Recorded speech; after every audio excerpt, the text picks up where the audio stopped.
tal amigos? ¿Cómo están? Soy Antonio Sánchez Ballinas, conductor del programa Radio M12 que se transmite por el 96.9, la frecuencia universitaria de nuestra Universidad Autónoma de Puebla, que el día de hoy se encuentra suspendido debido a los protocolos expuestos por nuestra universidad para evitar los contagios durante esta contingencia. Por esta razón, estamos ofreciéndole cápsulas que esperamos sean de utilidad para generar un análisis objetivo de la realidad que está viviendo nuestro país. Miren ustedes, durante la presidencia de José López Portillo, a principios del año de 1982, la devaluación del peso llegó hasta el 70%. La crisis internacional hacía sucumbir nuestra economía, que con gobiernos priistas y una oposición panista pedorra, decretaba, entre otras medidas económicas para salvar la crisis, la nacionalización de los bancos, por los que un sector político agrupado por Miguel de la Madrid y empresarios banqueros presionaron a tal grado que se dispuso pagar los activos de los banqueros a precios superiores de su valor, misma que años más tarde fue devuelta a estos empresarios ya saneadas y a precio de ganga.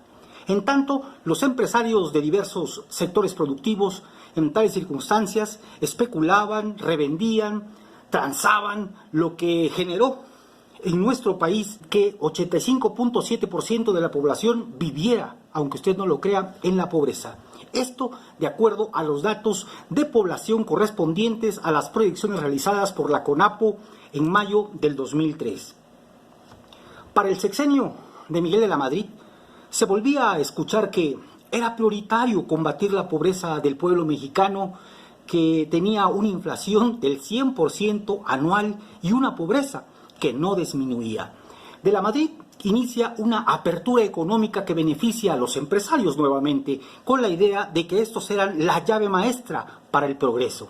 Así, con un desempleo creciente hasta llegar a casi un 20% entre 1983 y 1985 y caídas drásticas en materia de producción que generó un bajo poder adquisitivo, Miguel de la Madrid no solo aporta recursos económicos y condonaciones fiscales favorables a los empresarios, sino que inicia la entrega de las empresas paraestatales a los empresarios, tanto que de 1.155 empresas paraestatales llegaron a quedar solamente 413 en poder del Estado.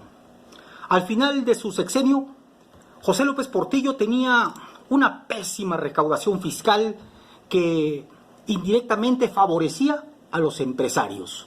Y Miguel de la Madrid, ya de una forma más consciente, convierte a México en un paraíso fiscal. La austeridad y la renovación moral propuesta por este presidente solo fue un vano discurso, puesto que la deuda externa, contraída por José López Portillo e incrementada por Miguel de la Madrid Hurtado, los recursos que ésta implicaba llegaron, pero llegaron a los empresarios. Recursos con los cuales se enderezaron empresas estatales que luego se entregaron a particulares. Es decir, ese recurso jamás llegó a los pobres que se acumulaban por millones en nuestro país, ni siquiera con la cacareada solidaridad, eslogan de uno de los sexenios más funestos en la historia de nuestro país, que remató en 1988 a 23 familias, 390 empresas del Estado, a connotados empresarios mexicanos. En lugar de producir riquezas para la nación, se produjo más pobreza en este periodo. Ya sabe usted de quién estoy hablando. Estoy refiriéndome a Carlos Salinas de Gortari, que aparte de producir pobres, generó una deuda gigantesca que aún el día de hoy seguimos pagando. ¿Usted recuerda el Fobaproa? Fueron un desastre porque no hubo crecimiento económico. Lo que hubo fue crecimiento en la pobreza y la corrupción y claro, se generaron por lo menos 4 de los hombres más ricos del mundo. Y la situación de los trabajadores mexicanos no mejoró, estimados amigos. Muy al contrario, llegamos a tener en nuestro país 30 millones de personas en pobreza extrema. Y quizá usted recuerda el error de diciembre y otra crisis económica que deberá ahora ser administrada por Ernesto Zedillo Ponce de León, quien mágicamente encuentra la solución privatizando los ferrocarriles mexicanos, privatizando algunos sectores energéticos y además permitiendo o iniciando la exploración de tierras para la explotación de algunas minas en nuestro país. Nuevamente, el apoyo al sector empresarial y el abandono a los mexicanos, sin soslayar que ya nuestro país es un referente mundial de ser un paraíso fiscal. La corrupción bien arraigada, incluso impuesta como una identidad cultural del ser mexicano, dan paso al gobierno foxista, con 40 millones de pobres, pero el señor Fox nos deja 50 millones de pobres, pese a que uno de sus ofrecimientos de campaña fue precisamente terminar con la dictadura de la miseria y la ignorancia. Sabemos hoy en día que eso no ocurrió y que el más ignorante de este país era él. Y pudo hacerlo. Vicente Fox pudo acabar con la pobreza, porque nunca en la historia de nuestro país, en la producción petrolera, el barril de petróleo había costado $120.